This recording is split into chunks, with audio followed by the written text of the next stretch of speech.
Well, thank you, everyone, and thank you, Julian, for the very kind introduction. I'm blushing already. Good. And it's really a pleasure to be here, giving a talk at Rux. I'm going to bounce in this new affiliation, so I'm really, really happy to be a member. And I'm actually also really happy that Rux has embraced neuroscience in the community, so I think it's really important for us to all talk to try and understand important things like how learning and memory happens from also a brain perspective. So to introduce my lab a little bit, we call ourselves the CLEF Lab. CLEF is an acronym for Cortex Learning, Epigenetics, and Function. And I hope that throughout the talk you'll come to see why or how we hit all of these levels in the CLEF Lab. I'm also a musician, so this is kind of like a nice little acronym for our lab to use. And also, Julian would agree, it's tough to say my last name, so you're welcome to call us the CLEF Lab. All right, but today I want to talk about memory. This is our primary research focus. We try to understand how memory works, meaning how does the brain actually support memory processes. But before I go too deeply into the neuroscience, I just want to state several things that I think are my basic assumptions when we do this work and try to interpret the data. And one of the things that we think about, is how memories are multisensory. They're comprised of all sorts of different sensations, the sights and sounds and feelings that we have when we experience our daily lives. So they're multisensory. And I'll go maybe out on a limb here and actually say that in the brain there are probably no privileged sites of memory storage. I think this is something that's a little bit on a limb because very often you might look in a textbook and find that some places like, I don't know, the hippocampus is associated with the memory function. But I want to show you some data today and introduce you to some new ideas to actually suggest otherwise, that probably the whole brain is involved in memory processing and memory storage and memory recall. And that's probably because in your brain there are distinct brain regions, so I'm not denying that. But these regions are specialized to process and store particular patterns of input. And when we talk about those patterns of input, sometimes we talk about them conveniently as auditory inputs or visual inputs. But it's basically these patterns of inputs that can actually engage these particular brain regions to become active and then maybe also participate in a memory process. And then finally, this last one here linked to the first one, the substrates of a memory are not in a single location in the brain. Rather, I think it's useful to think of them as networks of different parts of the brain, different brain regions that can together form this network of memory. And any part of those networks can actually be useful to, first of all, store memory and then also later be used for recall of memory. So these are some basic assumptions. And again, we study memory in what is traditionally called the sensory cortex.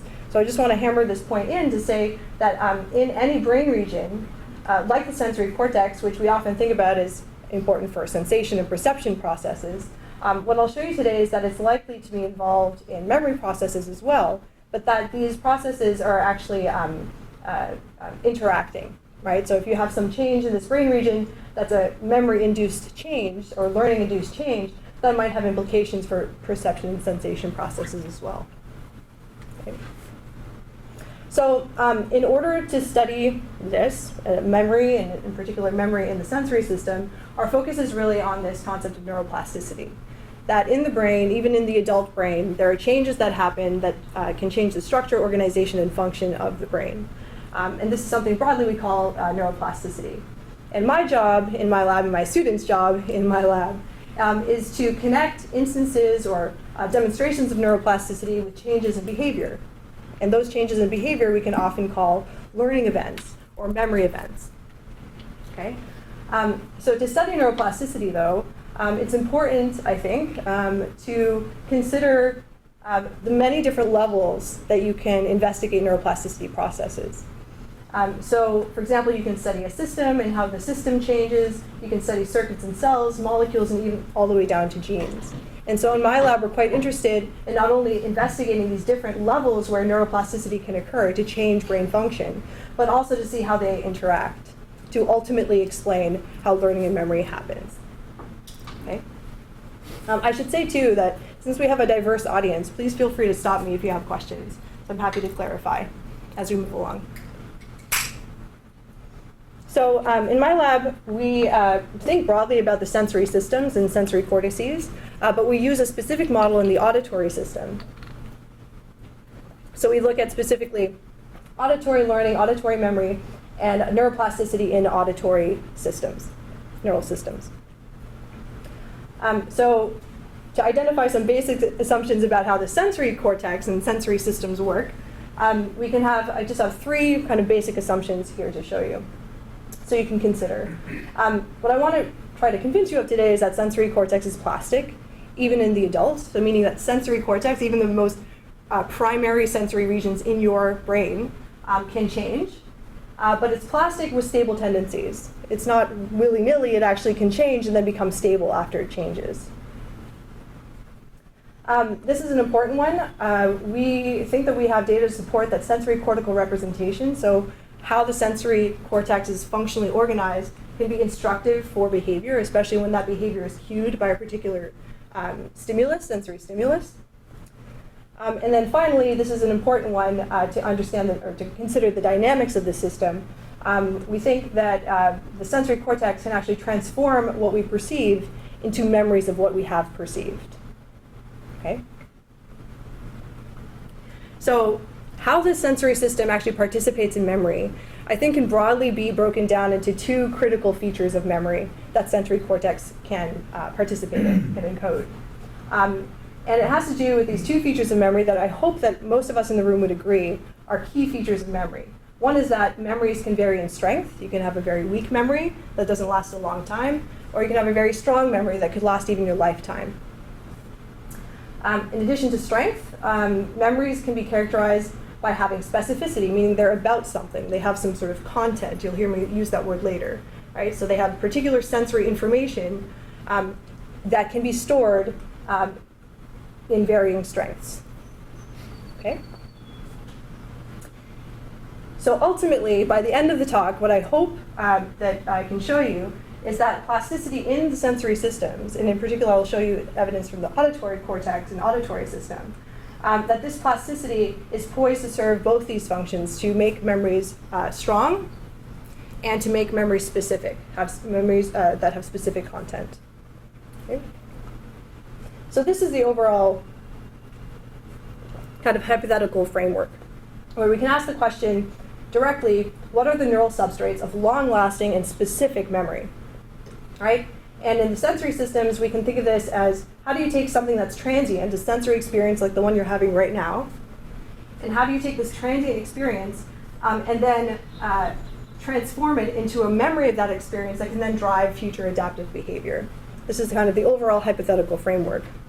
Another way of considering this is, how do you take short-term events or short-term memory and transform it into long-term memory? And overall, I think one of the answers to this question is through changes in your sensory system. In particular, I'll focus on the sensory cortex first. Okay, so I use this word here, representational plasticity. This is a particular form of neuroplasticity that we can study in sensory systems. So I want to take a step back a little bit in time to explain what I mean by representational plasticity, just so we're all on the same page. In the 50s was essentially one of the first pieces of evidence that there could be changes that go on in sensory systems due to learning events and due to associative learning events. And this is an example. This is a recording from a monkey.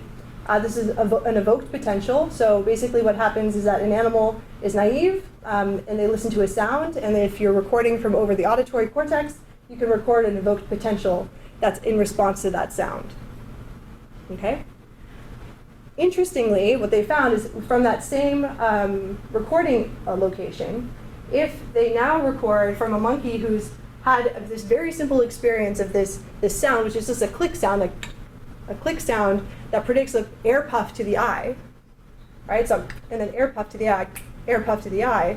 What happens is that same location actually now increases the amplitude of its response, right? So we have this potentiation of the response to the same sound that happens in an animal that's been conditioned just with a simple association that this click can predict something meaningful to the animal. Okay? So we've become a little bit more sophisticated in how we can look at these pieces of evidence to show that auditory the auditory system or any sensory system can change with learning. And I'll plot it for you on kind of in a different way. So here we can look at, on the y-axis, the response magnitude. You might measure this as spikes per second, like a spike rate, a rate code. And on the x-axis, right now I'll just plot this one sound. It's an 8 kilohertz tone. So instead of listening to a click, you might hear a tone like whoop. Okay? And if the auditory system hears this sound, it'll have some kind of response, because that's what sensory systems do. The auditory system will respond to that sound. But if you train the animal in a way that that sound now becomes meaningful, in a way that we sometimes use this word, a CS, or conditioned stimulus, if you condition that stimulus, what you might find is that the response to the same stimulus now increases, right? Which is the same as this 1950s paper that I showed you before, right? So you have this potentiation of the response. But here is where it can get really interesting in a sensory system. In a sensory system, we have something we call receptive fields, meaning that the auditory system in this case can respond to sound selectively. So it can have a response to this 8 kilohertz sound, like I showed you before. But if you record from that same cell and now present it with different sounds, you'll find that there's tuning across this dimension of frequency. Okay, sometimes we call this a tuning curve, sometimes we can call this a receptive field. So now the story becomes a little bit more interesting, because if you know that you have this potentiated response to your conditioned stimulus, this 8 kilohertz tone, there are actually two ways in which the auditory system can change. One way is kind of an overall increase, right, in the response magnitude. So this whole receptive field, this whole tuning curve can just increase its response magnitude. But there's this other way. This other way, if you think about before training and after training, is that there could be a selective change to the response of this cell. So now you have an increase in the response to this conditioned stimulus, but you actually have concomitant decreases in other sounds. So effectively you have what we like to call tuning shifts. So the representation of this sound is now different after having this experience. Okay, we call this a tuning shift, and this is also evidence that the auditory system has this characteristic of frequency specificity. It can specifically change its tuning to a particular sound that was designated as important due to a behavioral experience. Now we know that these tuning shifts can happen all over the auditory system, even in A1, which is the primary auditory cortex. So this is the first area in the cortex that receives sound information from the periphery. This is an example of the tuning shift in action. So this is a tuning curve or receptive field for an auditory cortical cell in primary auditory cortex. This is from a guinea pig. And this guinea pig was trained with a particular frequency that's just denoted by this dotted line. It's a little bit over 2 kilohertz. And this training was essentially, the animal heard the sound, this 2 kilohertz sound, and then was given a mild foot shock. Okay, and they associate that sound with the mild foot shock. And incredibly, what you can see in the primary auditory cortex, if you then record from that same site, is you have this complete shift of the tuning function of this cell. So that it now best represents that sound that was behaviorally significant because it was associated with that foot shock. Okay? Now, this is the type of change, it's this type of neuroplasticity that I call representational plasticity, because the representation of sound has now fundamentally changed in the auditory system due to learning. Interestingly, if we kind of step out a little bit in the auditory cortex. The auditory cortex has these receptive field functions, these tuning curves, but it also has a map of frequency in this case that we like to call the tonotopic map. And very often in publications and in kind of the way that we look at these data, we represent this as a rainbow, okay? So that colors denote the best response to frequency. And so cool colors are low frequencies and warm colors are high frequencies. So in this way, we actually can see across the surface of the cortex, you have this representation of frequency as if it was kind of like the keys on a piano keyboard. Rats have this, mice have this, birds have this, humans have this type of organization. Okay? So what's important about these maps is that if we imagine now these tuning functions, so each one of these receptive fields is denoted in one of these polygons as a particular part of the cortical space that now best represents that sound.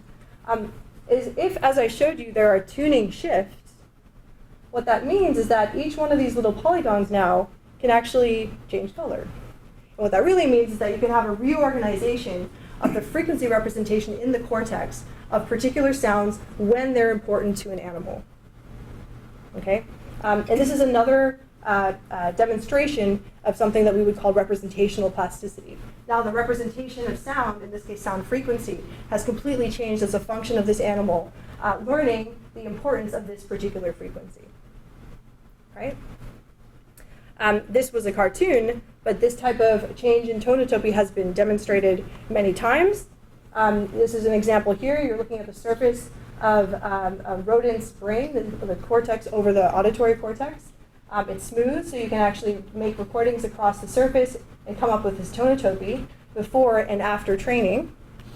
And you find that you train an animal, again here now we're using a 6 kilohertz signal tone, a conditioned stimulus tone. Now you have more polygons, so more cortical space devoted to that important sound. Right? So representational plasticity then is a special form of neuroplasticity that can take place in sensory systems. And it can act to systematically change the way that a sensory system can represent the sensory world. And that change seems to reflect events that have been behaviorally significant to the animal. Right? So really learning about a sound's importance can actually induce these representational changes. Now, our kind of basic hypothesis is that these forms of representational plasticity in sensory systems, and in particular the sensory cortex, can enable highly specific memory formation. That is, memory for the particular sound that has this now enhanced representation in the sensory system. Right? And without having time to go into all the data, there's been many, many, many years of work to study the different features of representational plasticity, like changes in tonotopy and like changes in receptive fields, to show that it really mimics basic features of behavioral associative memory, in that it's associative, it can develop rapidly just within trials, right? It's long-lasting, it's very specific, it can be discriminative, and it undergoes memory consolidation. So we think that this is a very strong candidate for representational plasticity to subserve, so be the basis of associative memory. So going back to this kind of overarching hypothesis, in my lab we're really interested in now asking the question, what is representational plasticity good for? Okay, if learning can induce it, what does it actually do for the animal? Right? The brain goes to presumably through a lot of metabolic energy to make this happen, so why does it happen? Could it be for memory encoding? So to ask this question, we actually designed a set of behavioral studies that have become very useful in my lab. So a lot of the studies I'll show you basically use this basic design. So we use animals, in this case they're rats, and rats are exposed to sounds, signal tone, or conditioned stimulus. And all the animals have to do is respond by making a lever press. And if they do respond during the sound, then they get a water reward. And the animals are thirsty, so they're motivated to do this task. So they press, they get a water reward. If they press during silence, in between the tones, they actually get an error signal and no reward. Okay, so it's a basic associative learning task where the animals can associate the presence of sound with the availability of this water reward. So they can learn that, and then we test them in something called extinction. And this is a critical test that actually taxes their memory. Because what we'll do here is we'll present the same sounds and let the animals press if they want to press, but we don't give them any rewards. Okay, and I'll tell you why that's significant. This test is useful as a proxy for memory strength, for how strong this associative memory, this link is between the sound and the availability of reward. So if you put an animal in this kind of situation after learning the association between the sound and reward, in extinction, this should not be surprising, the response will go down. Right? The response is no longer rewarded, so the animal will decrease its response. Yes? Mm-hmm. Is this pretty much identical between rewards and negative? Yes. Mm-hmm. Mm-hmm. Yeah, so it doesn't matter on the reinforcer. You can extinguish different types of associations. And so this response will go down, but it can differ in how quickly it goes down. Right? So you can have a very rapid rate of extinction, so you extinguish the response, or you can have a delayed extinction of the response. And this delay, the resistance to extinguish the response, we actually use that as a proxy for how strong the memory is. Because the thinking is that if the animals are less willing to stop pressing, even despite not getting rewards, that must mean that the associative strength between the sound and the reward availability is high. Okay? But we take it one step further, because as I mentioned, we're interested also in specific memory. So how specific the memory is to that particular sound, that particular frequency that the animal was trained with. And the idea here is that we can actually present many different sounds. One might be the signal frequency that we use during training, but then also non-signal sounds. And the prediction is that the non-signal sounds, because the animals have never learned about them, or they were never trained with them, that response should extinguish very quickly, and much more quickly than the response to the signal. Okay, so if we go back to this kind of basic design, this extinction test is actually a little bit more complex. Instead of just presenting the animal with the signal tone they learned during training, we present them with a range of different frequencies. So here we can ask, how strong is this memory? And also, how strong is it specifically for the 5 kilohertz memory? 5 kilohertz was the frequency that was used during training. Okay? And ultimately, this is what we find. What I'll do is I'm going to show you first the plot. On the x-axis here is the amount of areal change in the tonotopy, so how much of an expansion in the cortex was there for that particular frequency. Okay? And on the y-axis is memory strength, measured as this resistance to extinction, specifically for the signal versus non-signal frequencies. And since I'm putting this up here, you can imagine that this is the relationship that we found, that essentially the larger the areal increase, the larger the gain in the primary auditory cortex of area devoted to that frequency, the more resistant it was to extinction, meaning the stronger it was.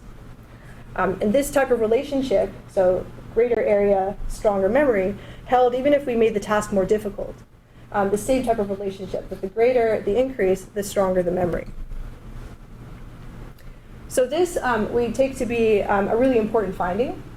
And it supports this idea that representational plasticity in the sensory cortex can enable the strength of specific memory formation. Okay? It's also important to note that every single animal in these studies is trained the same way. Right? So that should be a little flag, right? Because it also invokes this really important idea of an individual difference. That individual subjects can actually learn the same, be trained the same way, but learn and remember different things with different strengths. Okay? And what I don't have time to show you today is this other important characteristic of representational plasticity, in that you can have both gains in representation for important signals, and you can also have losses of representation for signals that are not important, or learn to be not important. Okay, so the system seems to be bidirectional. And since I'm doing okay for time, I'm going to show you this fun bonus, I call it bonus experiment. Since we're neuroscientists, we can play around with the brain a little bit. And so what we did here is to ask the question, can we actually artificially induce a tonotopic change and see if we can then artificially induce a behavioral significance event, right? So can we actually, I don't actually want to say implant memory, okay, but that's kind of what I want to say, right? So can we artificially make it so that the animals care more about one sound versus another? Okay, so what we do is, again, we have our rats, our rodents. We play them a tone. In this case, it's the 3.7 kilohertz tone is a conditioned stimulus. And an unconditioned stimulus is usually your reinforcer. So again, some examples I've already given you, like a foot shock or a reward. But here, instead of giving an overt, real US unconditioned stimulus, instead we stimulate the brain. So what we did is we took a stimulating electrode and put it into an area of the brain called the nucleus basalis. Some of you may know this area because it's a really important area as it generates and projects through large portions of the forebrain with acetylcholine. So acetylcholine is a really important neurotransmitter. It's important in learning and memory processes. It's also a kind of a key factor in Alzheimer's disease. So this has been kind of a hot target for learning and memory research. But what we do here is a very simple experiment where we just play the tone and we co-terminate the real tone that the animal's listening to with a small pulse of stimulation that stimulates the nucleus basalis. The idea being that it releases acetylcholine and that it can induce representational plasticity in A1, in the auditory cortex, which it does. So instead of going through all the real data, I'm just going to cartoon it for sake of time.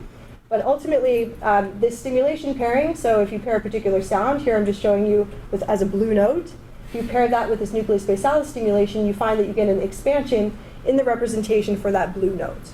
Okay? So that's fine, this has been shown before. What we wanted to do is ask the behavioral question. So to do that, we bookended this stimulation setup paradigm with two kind of behavioral phases. In the first phase, we present the animal with sounds. We present discrete single sounds. One of those sounds is the sound that we end up pairing with the brain stimulation. But all we do here is while the animal's listening to these sounds, we just measure his respiration. So we can measure that by just seeing how quickly in the rhythm of breathing in and out, and in and out. Okay, and as they listen to all these sounds, you can measure their respiration behavior. It's pretty consistent throughout this whole recording. Okay? So now, in this naive animal, you have this consistent, stable respiration behavior. Now you then induce this tonotopic expansion using this brain stimulation. And then you do the exact same thing behaviorally. You present the animal with these sounds, measure respiration behavior, but what we found is that now there is a change in respiration behavior. The animal actually starts breathing faster at the presentation of the sound that was paired with the brain stimulation that had induced this auditory cortical expansion. Okay, so we take this to be a very simple autonomic behavior that shows that there's some kind of significance maybe associated with that particular sound that now has this overrepresentation in the cortex. Okay, so the answer, broadly speaking, to this question is that yes, it appears that we can actually maybe create significance signals that are revealed at the behavioral level using brain stimulation techniques. These types of techniques have also been shown to actually assist or facilitate new perceptual learning. Right, so taking it beyond just these autonomic measures, now animals with these expansions can actually learn a discrimination task better. So on one side of this larger framework, I've showed you some functions of plasticity like this for memory strength and memory specificity. But we have kind of another side of types of questions that we ask in the lab that have to do with the mechanisms that actually enable these plasticity events to happen. So I've already told you that there's quite a bit of individual differences here. That some animals, even with the same training, will actually have different types and different amounts of plasticity in their brains. So the question is why? Why does that happen? What are the mechanisms that induce one thing or another? And one way that we started asking this question is actually going back to this basic model of how do you investigate neuroplasticity and memory in the brain. And we went down, all the way down to the level of molecules and genes. Okay? The reason we did that is because in this, again, question asking how do you go from short-term memory, transient events, to long-term memory, from a molecular definition of this transformation requires gene expression. In order to form long-term memories, you need genes to be expressed de novo. Right? So new gene expression, new transcription events. In psychological terms, we call this consolidation. Right? And that's known, like I said, in molecular biology, to be linked very tightly to gene expression. So we became interested in gene expression and started hypothesizing for mechanisms that require gene expression to get you from transient sensory experiences into plasticity events that can support strong specific memory and then later adaptive behavior.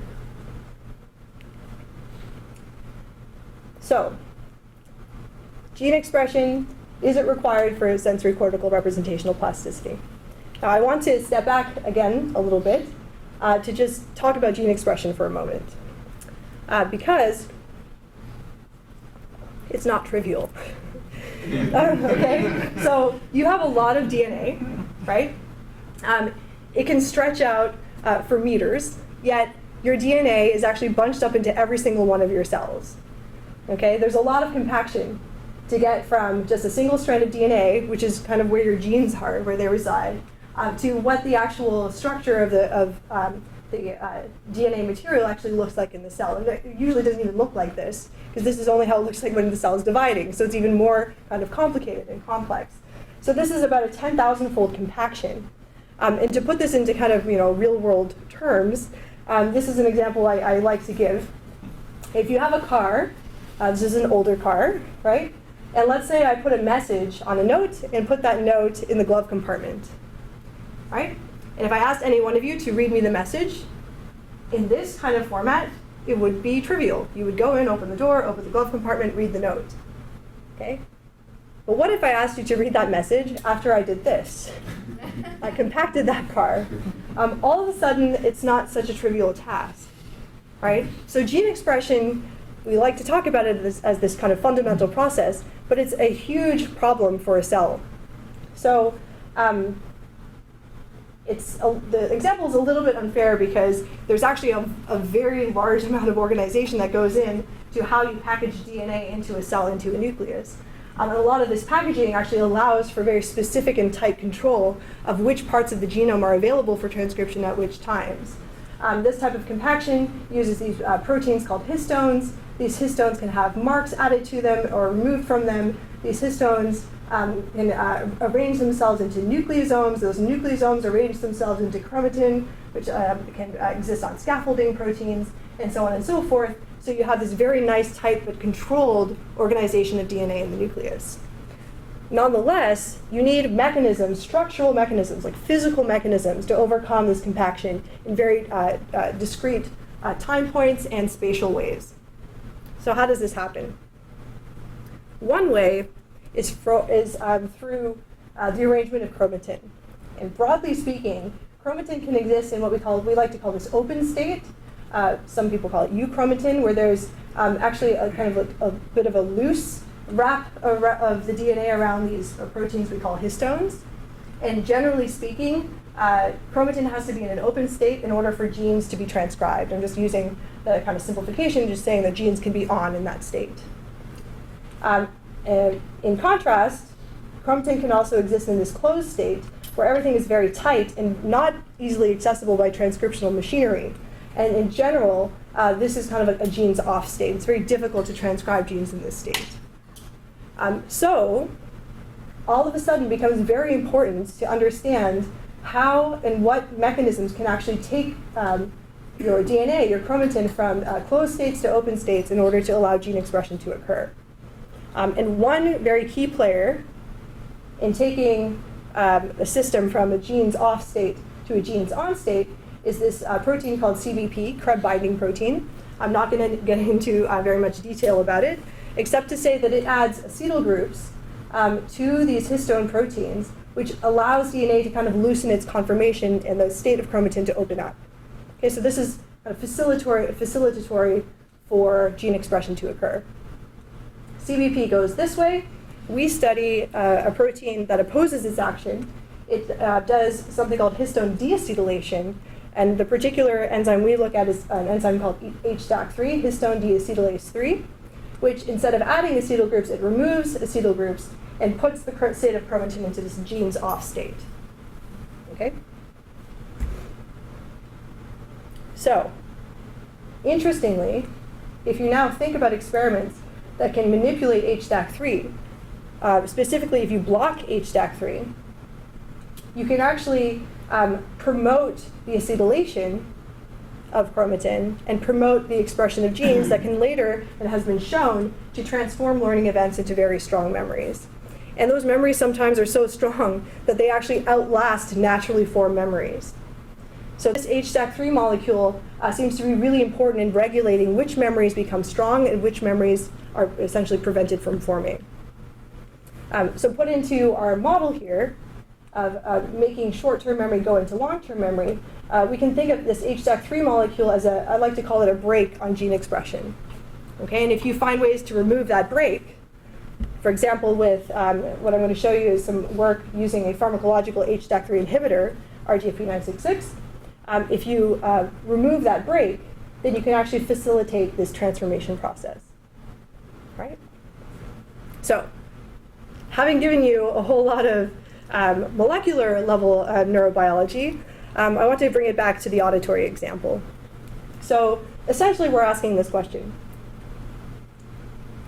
Can we manipulate an experience to actually form into a long-term memory as opposed to a short-term or no memory at all? So what I want to do is just to give you an auditory example of what this might be like, an analogy.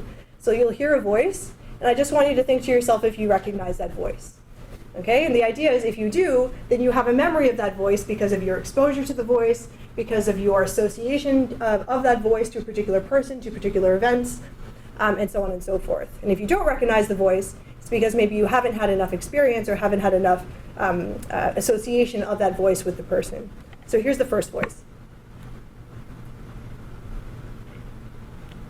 One of the aspects of language is the fact that the signals that are used for linguistic communication are learned. Okay, so maybe you recognize that voice. And here's another voice. These simple tweaks to the environment really changes how the brain processes information. Some of you may or may not know that voice. So the first voice, our very own David Vicario, and the second voice, so this it's likely that many of you have a memory of David Vicario's voice because of the many times that you've heard him speak and the many times that you've heard him speak about things that were important to you, and maybe you saw his face and you recognized and so on and so forth. The second voice is Dr. Mimi Fan, who's worked in my lab, and she is very often in the building, but maybe you all haven't had the same amount of exposure and significance associated to Mimi's voice. And so this memory might be a less strong memory than the memory for David Vicario's voice. Okay, so ultimately we're asking the question of whether HDAC3 can help us transform even limited experience or usually limited learning into strong memory for that learning, even without as much exposure or without as much training. And we think that we can tap into this question by targeting HDAC3, and we do that, as I kind of alluded to, with a pharmacological inhibitor of HDAC3 that blocks the action of HDAC3 to allow gene expression to occur.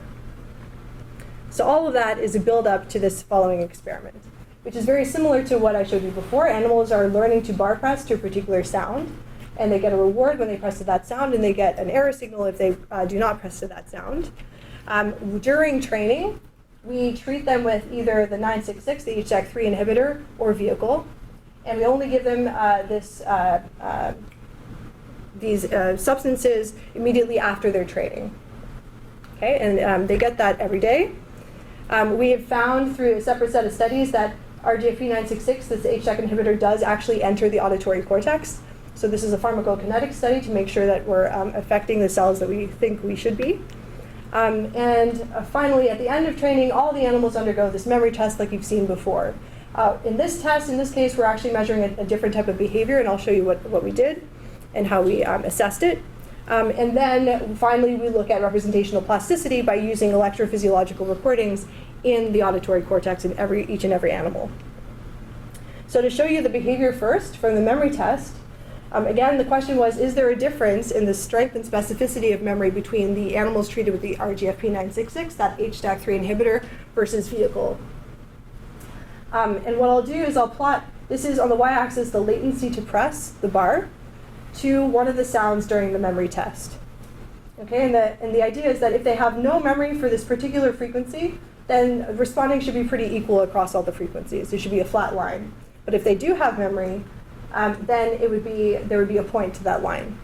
And that point would be specifically at 5 kilohertz. Okay, so what I found, or what we found in these studies, I'm going to show you the difference. This is a subtraction from the HDAC3 minus the vehicle responses. What you find is that the HDAC3 animals do have this specific memory. So it's a more specific memory for that 5 kilohertz sound than animals trained the exact same way, but without the HDAC3 inhibitor. So that was an interesting finding in and of itself. But you'll notice that I didn't show you what happened here. And I didn't show you that because it surprised us. What this seemed to show is that the animals treated with the HDAC3 inhibitor also had a very specific memory for this very low frequency. It was about 1 kilohertz test tone. And we didn't know what was going on. So as my students now know that we have to do, if we see something like this, then what we need to do is put a microphone in the training chamber and see if there are any other sounds going on in there. And we did that because it seemed to us that there was some other signal other than the sound that we thought we were training the animals with.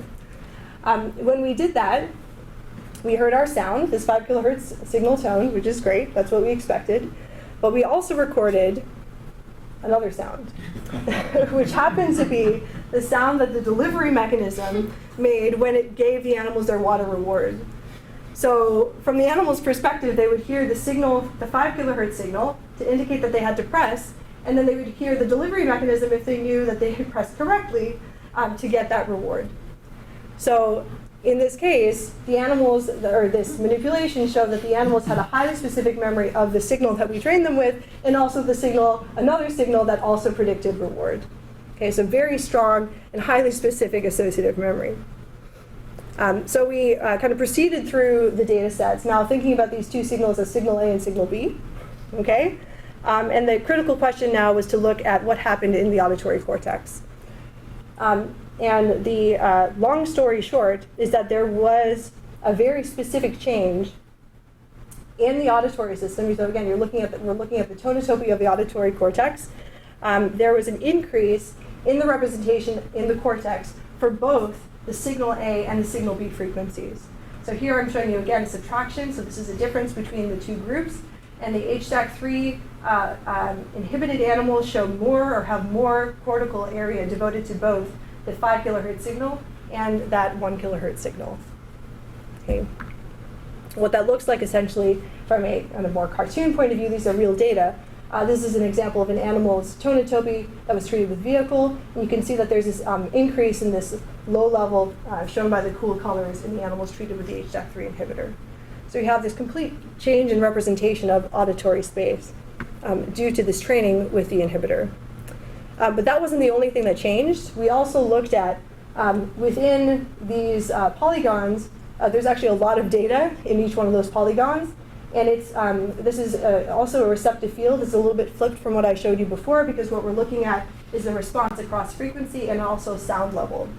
So in the auditory system, you have responses that are tuned to frequency. And generally, as you increase in sound level, the response across frequency actually widens. So cells respond to more as the sounds get louder. So this is how you get this kind of typical V shape.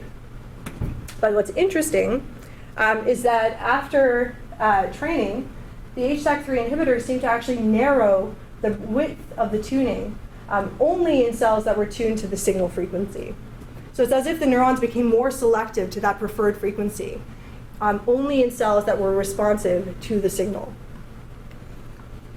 So what this means is that this HDAC3 manipulation actually induced at least two forms of representational plasticity that we could detect. It changed the amount of cortical area that was responsive to the sound, kind of increasing the signal, the neural signal. And then also it made the neural signal more selective to those sounds that the animals remembered. In subsequent studies, we kind of took this type of task a step further, and we asked whether this HDAC3 inhibitor would have a similar effect if the animals had to learn about two tones. And in this type of paradigm, the animals learn to press to one sound, and they learn that they're not supposed to press to a second sound. And these two sounds are easily discriminable, 5 kilohertz versus 11.5 kilohertz in this case. Interestingly, this is the work of my graduate student, Andrea Shang. She found that at memory tests, not only were the animals responding now, so this is now, instead of measuring latency, I'm showing you the number of responses to the tones. They respond more with the HDAC inhibitor to the 5 kilohertz signal, right? So you have this nice kind of U function. And they also respond less in this nice U function to the 11.5 kilohertz signal. Okay, so you have a specific memory not only for the sound associated with reward, but also for the sound specifically not associated with reward. Right? So two very highly specific pieces of information. And if we look in the brain in these animals, we replicate, or Andrea replicated, the bandwidth finding, in that the animals treated with the HDAC3 inhibitor have a narrower tuning than animals treated with vehicle. Okay, and this narrowing tuning actually only happens in cells that are tuned to the 5 kilohertz. Okay, what that means too, in case it's a subtle difference, is that this decrease in bandwidth, here I'm just showing you as a bar graph, this is a decrease in bandwidth only happening to the 5 kilohertz sound, but actually not to the 11.5 kilohertz sound, which was somewhat surprising. We thought maybe that the bandwidths would also change for that CS minus, but they didn't. And we think maybe one reason why is that if you plot the tuning functions of cells that are tuned to the S plus, so the 5 kilohertz sound associated with reward, and you plot them on the same x-axis as those cells tuned to S minus, you'll see that there's actually very little overlap in the two receptive fields. As opposed to the vehicle animals, you can see there's actually quite a bit of overlap. So it might be the case that this narrowing of tuning only to one of the sounds was sufficient enough to allow for behavioral expression to be highly discriminative between these two sounds.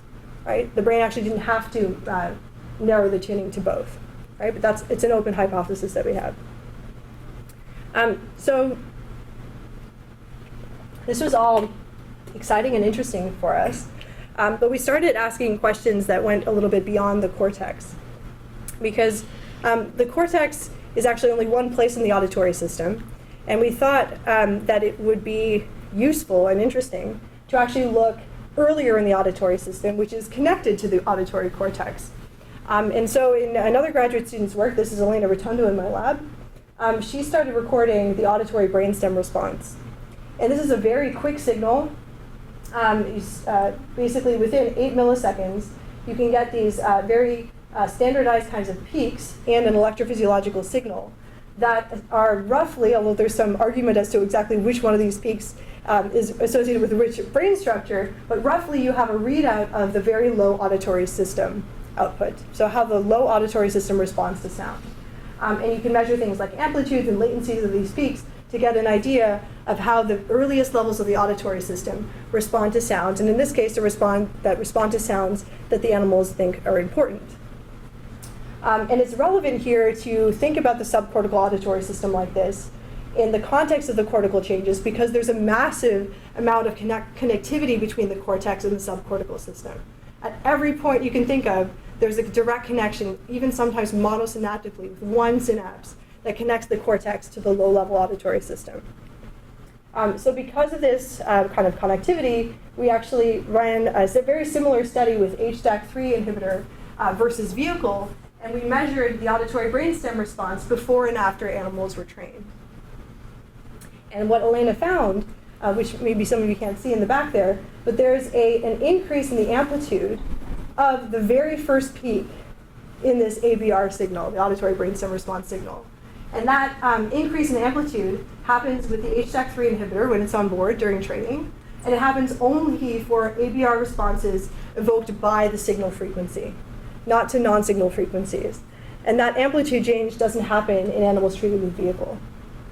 I want to point out, and we don't really know how to understand this yet, but this is at the first peak in the auditory system, which implies that it's the maybe first or second synapse in the auditory system that's sensitive to something the animal learned about, right? Which frankly is surprising and exciting, and we are trying to figure out what it means.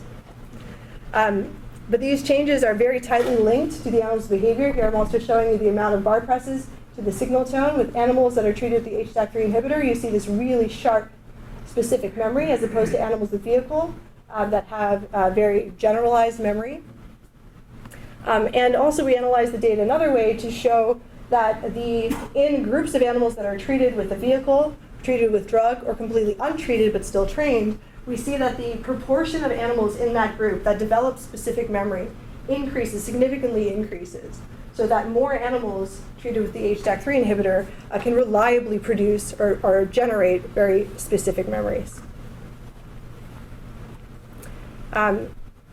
This is now an echo of what I said earlier about individual differences. The same training can produce different memory, can produce different learning. If we just simply correlate, this is the x-axis, this is that amplitude, so the change in amplitude before and after training with the amount of responding to the signal tone, right? So this is like an indicator of the specificity of that memory. We see this really tight, nearly linear relationship, which frankly I didn't believe Elena when she showed me this, so she had to reanalyze the data like 3 or 4 times. But every time we get this, and again, this is close to the first synapse in the auditory system. That's reflecting how specifically the animals respond behaviorally to that sound versus others. So we think that these are at least 2 or 3 pieces of strong evidence that this HDAC3 molecule, because of its tight control on gene expression, is involved or is regulating this transformation from what's transient, kind of the now, into these strong and specific memories that can later adapt behavior. And we think that it's doing that through its effect on sensory cortical, and I also showed you some examples of subcortical plasticity. So we think that HDAC3 regulates memory, specifically memory strength and memory specificity through its action in the sensory systems. And it does so in at least 3 ways. So if we think about representation in the auditory system as this kind of, like I said, a keyboard, a rainbow keyboard of cortical area, supported by these receptive fields or tuning functions. Some of the changes that we showed are sharpening bandwidth, so increasing the neuronal selectivity for sounds. It can increase the amount of cortex that responds to those sounds, right? So representational expansions. And then also some form of subcortical control that changes in the auditory cortex might have these cortical fugal, or so descending or kind of early influences on early aspects of the auditory response to significant sounds. And we think this is all important for many different reasons. The basic science is one, but also because some of these, especially the auditory brainstem responses, are completely applicable to humans, to try and understand learning and memory events in humans, when it works and when it goes wrong. Maybe for rehabilitation processes that might be important for rehabilitating people to use cochlear implants or hearing aids correctly. And then also more broadly speaking, for non-auditory specific disorders that might be related to autism, Alzheimer's disease, and even concussion problems. So we think that this HDAC3 molecule might be helpful in understanding some of these mechanisms. So I want to kind of bring it home to say that this investigation of HDACs in the sensory system is important because it seems to be apparent in any model that it's been studied in, which means that it's probably evolutionarily conserved and an important regulating mechanism for memory making. So again, from bees to birds, all the way to humans, HDACs have been involved or been shown to be involved in regulating the strength and specificity of memory. Some of the work in birds we've actually done here at Rutgers in collaboration with David Vicaria's lab through Dr. Mimi Fan. And to really hit it home before I end, I just want to give you this one example of humans. So this is a study that was published a few years ago now, where they use, this is an HDAC inhibitor called valproate, it's VPA. It's a general HDAC inhibitor, so it inhibits HDAC3 as well as other class 1 HDACs, they're called. And what they did in this study is that they tried to train people to develop perfect pitch. So they would present people with sounds and then assign those sounds with particular names, like letter names. Now, perfect pitch, with people that have it, is essentially the ability to hear a sound and then to be able to report that's an A or that's a B flat. I can't do that. I think that's amazing. But it turns out that you can train people to do it. In particular, you can train people to do it if they've been treated with an HDAC inhibitor. So what this shows is that the ability for people to report correctly absolute pitches after hearing just the sounds increases dramatically if they've been treated with VPA. And the errors that they make are very close around the correct pitch, as opposed to here, this is now you're looking at distance from the correct pitch. This is kind of random if the people are treated with placebo. So the authors in this study actually think that HDACs are important for maybe reopening critical periods that could open up the possibility of learning and memory for these pitch classes. So it's relevant to us. So this is my last slide, just to take it all home. In my lab, we're very interested in learning and memory, and we think about it from the perspective of behavior and how behavior is influenced by different levels of analysis that can exhibit plasticity. And in particular, using this model of how do we control maybe gene expression consolidation events that can bring us to long-term memory formation. So with that, I'll say thank you to my lab and to everyone. Thank you for being here. Thank you for staying. And I'll answer some questions if you have any.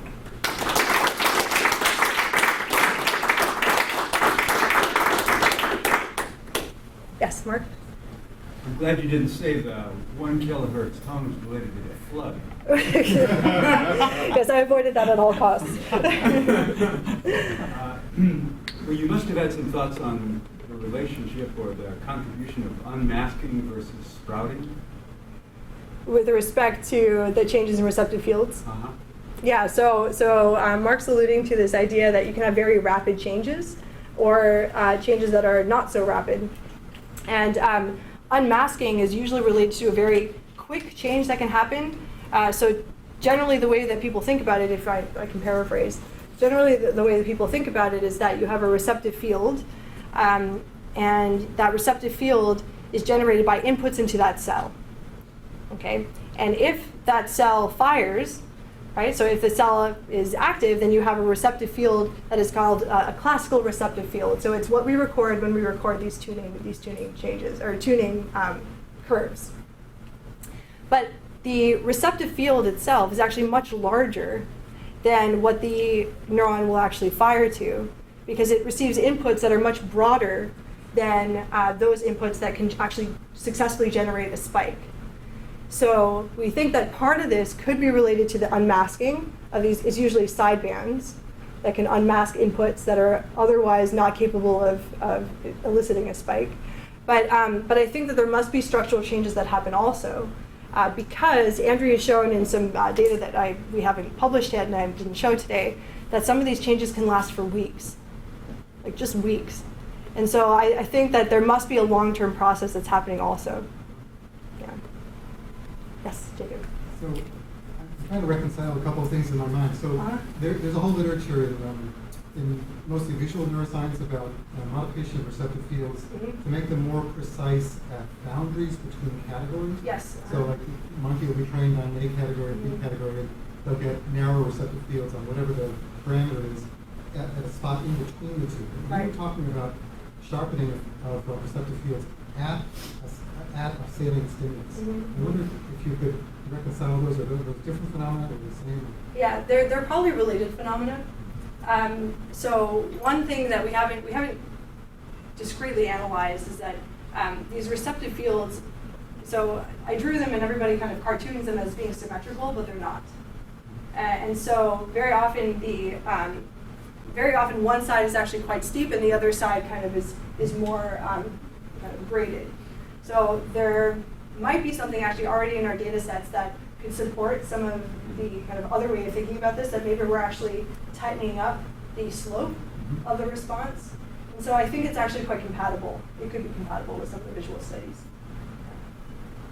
Yeah, Dave. So you talked about like one particular kind of learning, which is going to be reinforcement learning, Sure. right? Where you're getting something that's either recursive or nice, right? And Yes. that's leading to some change in behavior Yes. and change in neural activity. But like, there's so many other kinds of learning, Yes. right? And there's supervised learning where there's the supervisory signal is not aversive or nice, right? And there's like unsupervised learning where you're just sort of like moving around in the world and having experiences that have certain statistical properties. Like, Right. how much do you think the kind of learning mechanisms and the kind of learning outcomes you've talked about might generalize to other kind of learning, and how would you go about investigating that? Yeah, so yeah, it's a great question. So we are definitely interested in associative learning. We think that's fundamental to a lot of kind of the learning processes that are relevant to humans, and kind of education settings, and language learning is a little bit different. We've actually done a study, the one I alluded to using birds with the Vicarial Lab. And in that study, we're actually not using any sort of associative structure whatsoever. And all the animals are doing is being exposed to multiple repetitions of a particular, in this case, it's like a song or a call. And it looks like so the normal rules for memory making in that kind of system is essentially the number of exposures, right? If you hear something 10 times, you're not going to remember it. If you hear it 200 times, you will. And what we did is in this study with the HDACs is actually see if we could take what would usually be kind of a sub-threshold learning experience from the number of exposures and see if we could take that sub-threshold event and then flip it into a long-term memory anyway. And we did. And we did. So while I'm constructing this as a kind of associative learning kind of study and way of thinking about things, this HDAC mechanism is probably tapping into probably any mechanism, any learning mechanism that essentially goes from something that's sub-threshold to something that's not sub-threshold in order to usually make memory, and we can just facilitate that process. Yeah, it's a great question. Yeah. So I share your enthusiasm for HDACs as sort of playing some kind of broad role in memory formation. But I'm also nervous because in a way the tale of our field is a long list of magic memory molecules that were always oversimplified and not actually true in the end. Yep. What cautions should we have about what else these HDACs are probably involved in other parts of the brain, other processes, or even non-brain structures? Yeah, so for those of you, I don't know if anyone is in here that's in my class, but I'm teaching a learning and memory class right now that's exactly talking about the problems in our learning and memory field, that everyone has their favorite molecule, and then you just kind of hit it with everything you've got, and then that's your story. So I'm sensitive. Less than 0.05. What's that? Hey, it's even less than 0.05. That makes it accurate. Yes, I haven't had a chance to change all of our data, but so it's a really important consideration to have, that you might be focusing on one molecule, and it's very unlikely that it's going to be the end all and answer of everything, right? So a specific answer for HDACs themselves, it's very important that we don't mess with them, kind of generally, because one of the things that they do, is, as I told you, is they alter our gene expression. And one of the things that happens, let's say in cancer, is altering gene expression. It happens that HDAC3 in particular is a useful target because some cancer therapies have actually targeted HDACs with HDAC inhibitors, and they have positive outcomes. So that's good. but we do have to be very careful. Another kind of version of the answer specific to HDACs is that they're also very much involved in development. So one of the things that I usually kind of open up a class with when I talk about neuroepigenetics, as some of you will know, is I talk about how epigenetics is one of the most powerful mechanisms to maintain cellular identity, right? And this is related to the concept that every single one of our cells, whether it's a toenail or a brain cell or a heart cell, every single one of those cells has the same genome, the same genetic code inside. And the reason, though, that that cell is the way it is because of which genes are being expressed. And part of the mechanisms that control which genes are being expressed to develop cellular identity, so a heart cell is a heart cell, brain cell is a brain cell, are HDACs. In this case, HDAC3 is not part of that process. HDAC1 and 2, it's very close neighbors. That valproate actually does hit. That is involved also, those are involved also in cellular differentiation, cellular identity. So we definitely have to be cautious. The other way to answer your question, less specific to HDACs, is I've become interested specifically in these kind of epigenomic markers and marks because I think they give us an entry into understanding which genes might be important for certain things to happen, right? And one of the values, I think, of the HDACs and other types of epigenomic changes, including DNA methylation events, is that they offer an opportunity to coordinate not only different genes, but also their expression in time to allow a particular event to occur. So to take your point again, people also have their favorite genes, right? That this gene does X, this gene does Y. I would say that that's probably true, but it's probably not just a one gene, one function outcome. It's probably a much more complex story. And HDACs and other epigenomic marks can actually help us understand better this orchestration of gene expression that happens in the brain. And that's what my R1 that I submitted last week is about.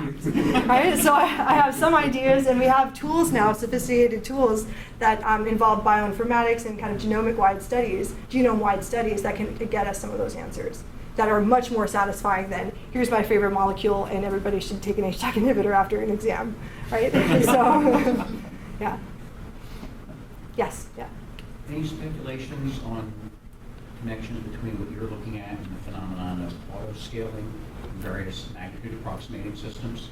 So unpack that for me a little bit. Yeah, so just if you're estimating like big numbers of dots, Okay. right, you can use it to either like, you know, estimate say 90 versus 100 or 9 versus 10. Okay. And I remember reading a study about flies, like when they come in for land, same neural mechanisms for helping them like deal with the pitch and yaw way out Okay. here Mhm. as when they get in very close. So Mhm. tempting thought is that you're somehow retuning a common mechanism to a different scale. So you were talking about retuning a little bit, as it were, right?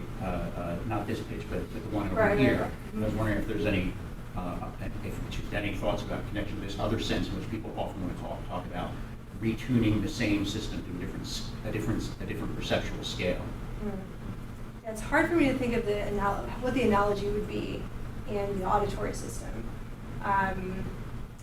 Because here we're really talking about a kind of frequency as kind of discrete frequencies, right? I could, I suppose, answer your question from the other dimension of audition that I mentioned in some of this work, which is sound level. So sound level is coded in the brain by widening of the receptive field. So as you increase in sound level, the response to those sounds gets larger. And also by the spiking latency. So how fast a neuron fires is correlated with the loudness. And loudness isn't really important per se, but loudness is usually a proxy for distance, right? So if you have receptive field changes that kind of narrow your tuning, even at the loudest sound levels, maybe that's doing something with respect to the perception of distance. This is like huge hand waving here, but there could be some relationships there. Yeah. Maybe just to follow up on that, and I think this is what David was pointing out, the sort of studies in visual neuroscience. Because one of the ways you can think about these receptive field changes is that they're sort of increasing the signal-to-noise ratio Right. for making discriminations around what are critical, Right. right? So I think it is doing some of this work, this kind of remapping, right? Where you're sort of remapping more of your representational space onto sort of behaviorally relevant subspace, right? But I think the interesting about these changes is if they are persistent or long-term, then that suggests a certain, like, you know, there's a trade-off between this sort of, you know, having long-term stable representations that are sort of optimizing you to the statistically behaviorally relevant stimuli in your current environment versus giving up the ability to adapt to future changes, right? I think that's a sort of that's a question I wanted to ask. So I'm pretending that was my question. And tapping on your point a little bit more, I mean, if we step back and kind of flip everything I told you on its head, HDACs are there to stop changes from happening, right? That's what they're there for. Is what they're good. Stopping them from being long-term. From being long-term, from being long-term persistent changes. That only the ones that you really should commit to should actually become long-term changes. And that's actually kind of a different way of thinking about plasticity and memory in the first place. That maybe all of us, all our brains want to do right now is just encode everything all the time. But that would be terrible, right? That would actually not be good. We actually want mechanisms to maybe stop those processes from happening. Yeah, I know also, That's okay. I know it's not your field, but for like, speech, language, that's the thing that comes to your mind is like, you have to stop at one point trying to encode, everything that you hear as a possible, different sound. So I don't know if anything like that has been done, with, children populations to, when, we know that there's a critical age, but, there's like all sorts of things, and people say that you can actually, there's plasticity even beyond that. Yeah, and this idea that maybe reopening. Right, and we work on this, but I had a specific question, which is, I think, a little bit complicated. So, the relationship between music and musicianship, and being able to, to learn a second language or to be more proficient in general, with learning. If being a musician means, sort of like narrowing down, let's say, your tonatomic map or whatever else, then, it seems counterintuitive that musicians should be better, at capturing things that are different. I mean, I know it's not your, your research, but how can how could somebody, try and put those things together? So there's a really beautiful body of work, maybe you know it, with Nina Kraus, Yeah, of course. And Yeah. so there are these really nice relationships between musicianship, which is defined as the number of years of musical training before a certain age, and things like signal to noise and the auditory brainstem response and in the cortex as well. And so there might be something there. That's something just about signal to noise, that kind of basic ability of the brain Yeah. to So that might be enhance. the- Yeah. Yeah, it's, Mhm. it's the main thing that is mentioned. Okay. Alan, was that? Well, I guess that if some of these questions put me in mind of, I suppose the way you're thinking about this, about A1 is it's a set of, it's basically a set of filters. Yeah, kind of, yeah. That you're changing the shape of Mhm. by reinforcement. Mhm. And I just wondered so are these are working basically as analog type filters? So yes, with a twist. So the question is, am I thinking about, or are we thinking about the tonotopy, so that kind of like keyboard analogy that I keep on saying, are we thinking about that as a filter, and is it basically kind of like an analog filter, that you have these cells that respond to different frequencies? And so I'll say yes, but the twist is this, that the representation of these tonotopic maps is almost always generated at threshold, meaning what is the lowest sound level that you can present a sound to the animal and get a response from the cell, and when that cell does respond, what frequency is it? So it's just that I call it kind of the tip of the tuning curve. Now, that cell can still respond broadly and almost like 2 octaves of frequencies. But at that most sensitive part, that's where your tonotopy lies. So at that threshold level, it could be that one way of thinking about this system is an analog system. But as soon as you get into kind of physiological hearing, then it's different. Okay, so that was good. So that sort of answers my question. But the way that one would normally characterize analog type filters, Mhm. like in a recording studio, Sure. Mhm. would be in the amplitude slope Mhm. around either side of, Right, of what you're tuning. And there are various ways, there are various types of slopes Right. by decibels and so Right. forth. Mhm. Gerson filters and all that. Yeah. So I guess you're just sort of cutting. If all you're seeing is the peak, you don't have any idea of what the actual So tuning curves are, right? in the maps themselves, that kind of colorful representation, I'm just looking at the tips. But in those bandwidth measurements, when we're looking at the entire shape of the tuning function, we're looking up higher as well. So we know about the bandwidth of that filter, right? And what's happening in some of these learned animals is that filter is actually narrowing its bandwidth. John? So I I want see to follow you. up on Jacob and Dave's comments. So I love the data, and every time I see it, I get pushed a little bit more in one direction. So what strikes me is that these are really easy sensory stimuli to discriminate, Yes. way above threshold, they're Yes. wildly different. Yes. And you're emphasizing this from a sensory discrimination perspective, as keeps coming up in the questions, right? Mhm. But what strikes me is it's not necessarily not just necessarily representing the stimulus, as it's representing the behavior.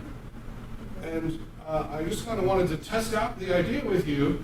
Could you do the exact same analysis where instead of the frequency that is being presented, you're saying, well, is this actually an increase of the representation of sounds that produce behaviors, and the mapping is actually to behavior more than it is to something about discriminating sounds?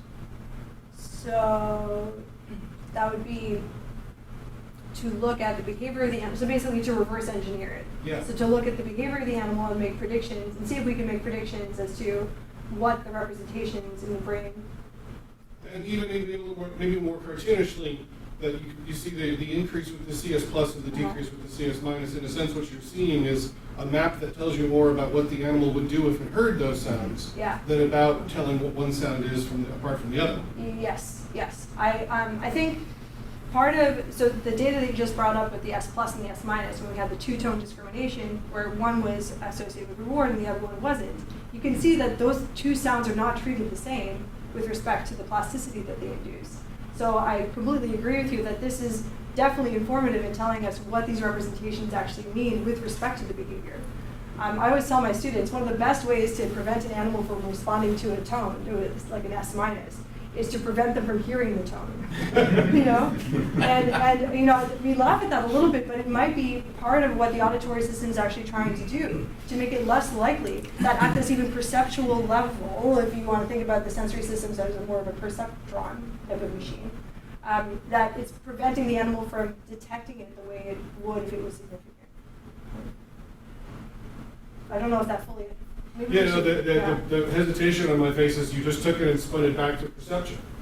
I'm suggesting you leave the perception out of it. Just say if no one told you it was an auditory cortex, and you were just in a brain region presenting stimuli and measuring behavioral responses, you might say, oh, the stimulus that evoked more, that was associated with the outcome, evoked more. So you might have naively inferred it was a behavior map. As opposed to an auditory. That's actually part of the way that I think about this auditory system. We call it the auditory cortex, we call it a sensory system, but I actually think that this is doing something very different, which is encoding significance. This is a behavioral significance map. That's it. I think end of story. Yeah. Rewrite the textbooks. Yeah. So, thinking back off of this a little bit, I was actually curious about more complex patterns. And you had examples of humans to a perfect pitch. Right. It's all discrimination about a single tone. Right. Which is something that maps nicely onto the auditory. Exactly. It's about like higher level stuff. You know, if you train an animal to a tone pattern and a violation to a tone pattern. Do you expect to see the same kind of neuroplasticity underlying that kind of learning? And if you're right, like this is all just about salience or But my general answer to that kind of question is that if you can identify the way that the brain codes for a particular pattern, then you will be able to identify whether that has been plastic due to learning about that pattern, right? And you're absolutely right to say that one of the reasons I use very simple sounds is because they map on very nicely to this behavioral system, this auditory model. As a neurophysiologist, you know where to stick your electrode, right? But this is just a simplified model of what I think is happening at more sophisticated, with more sophisticated stimuli and more sophisticated learning environments, for sure. John's. Oh, I'm sorry. I was sitting here imagining retractable levers. It's the tone with and without the lever. Right. Yes, yeah. So in the remaining time, I can't help but ask you, what do you think would happen to your story if you retold it in a sort of Randy Gallistel type of way, so that strength of memory or whatever is strength of evidence. What the sounds are really responding to is what they think is the strength of the evidence that there's a connection between such and such a sine wave and the behavioral response to it, or something like that. There's basically evidence then that you're measuring.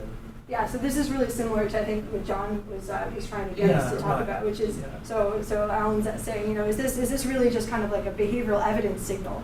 If you think about this from a Randy Gallistel point of view, that if you have this type of response, if it's whatever feature you want to pick, if it's bigger, it's more specific, stronger, whatever, is that actually a signal not really representing the sound anymore, but rather the evidence that that particular stimulus event is significant and kind of requires some behavioral action?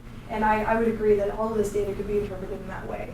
And some of my students have heard me say this as well, that I start to think about the sensory system representations very much not as sensory representations, but rather as probability machines, right? Then what's the probability that I should do something when this input comes in, right? And that, I think, is consistent with some of the things that we see.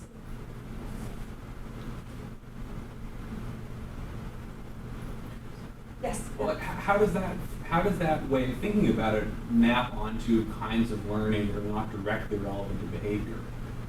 So just kind of statistical learning? Yeah, so there's all this evidence that like the distribution of of, best frequencies or orientation preferences is somehow related to like the statistical properties of those features in the natural environment. It has nothing to do with behavioral response, right? Yeah. Just something about sort of efficiently encoding the experiences you're likely to have. Yeah.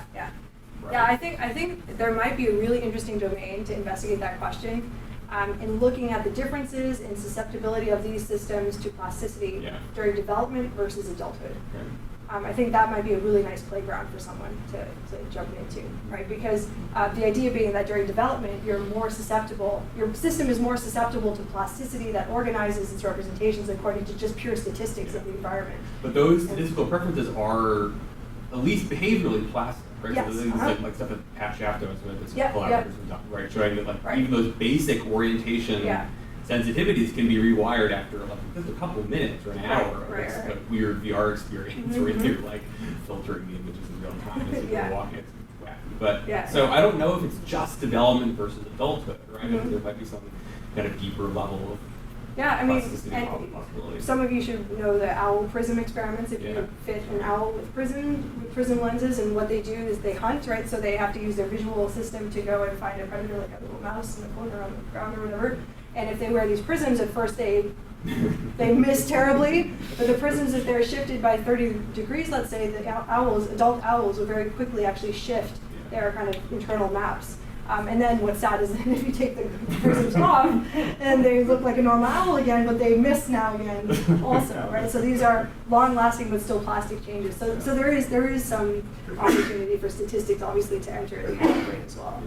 And then frankly, it has to be that way too, because actually our periphery is constantly changing. And the auditory system, as soon as you're born, you start losing your hearing, right? And for those of us who like music and loud music in concerts, that happens at a higher rate. The brain's not just going to have an empty vacuum; it actually has to accommodate those peripheral changes. So there has to be some sort of statistical learning that's ongoing anyway in adults. There's some work on auditory prisms too. Auditory prisms too.